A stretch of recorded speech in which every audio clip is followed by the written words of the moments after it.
In spite of offering regrets, Karnataka Congress government is targeting a Vokaliga seer for his statement on Muslims. Vishwa Vokaliga Mahasamastana Much Pontiff Kumara Chandrasekharanta Swami, while addressing a meeting linked to taking over of farmland by Waqf in Karnataka, few days back said that Muslims should be stripped of their right to vote for others to live peacefully. Following this, Deputy CM D.K. Shivkumar, himself a Vokaliga, condemned the seer's statement and assured action against him. A case was subsequently registered against the seer. This when the seer had expressed regret over his statement, describing it as a slip of the tongue. Muslims are also citizens of this country. They too have voting rights like others. I express my wholehearted regret if Muslim brothers are upset by my slip of tongue statement. I request not to further this issue and to end it here, the seer said in his regret statement.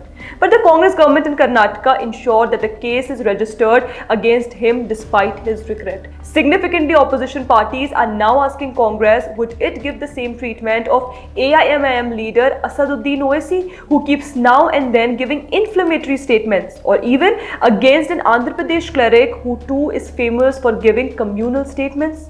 Opposition parties have expressed concern over Congress government's behavior towards Vokaliga seer. If the government touches the seer, the entire Vokaliga community will hit back. BJP leader Ashok warned and lashed out at Chief Minister Siddaramaiah. Siddaramaiah is allergic to Hindus. He gets cases filed against them so as to intimidate them. The seer has already apologized. Still, a case was filed. This amounts to insulting the Vokaliga community, he charged. It is ironic that a government which withdraws cases against anti-social and anti-national elements is treating a slip of the tongue by a gentleman saint as a criminal offence. BJP state president B.Y. Vijayendra observed, "It seems action against seer seems to be driven by grand old party minority appeasement policies.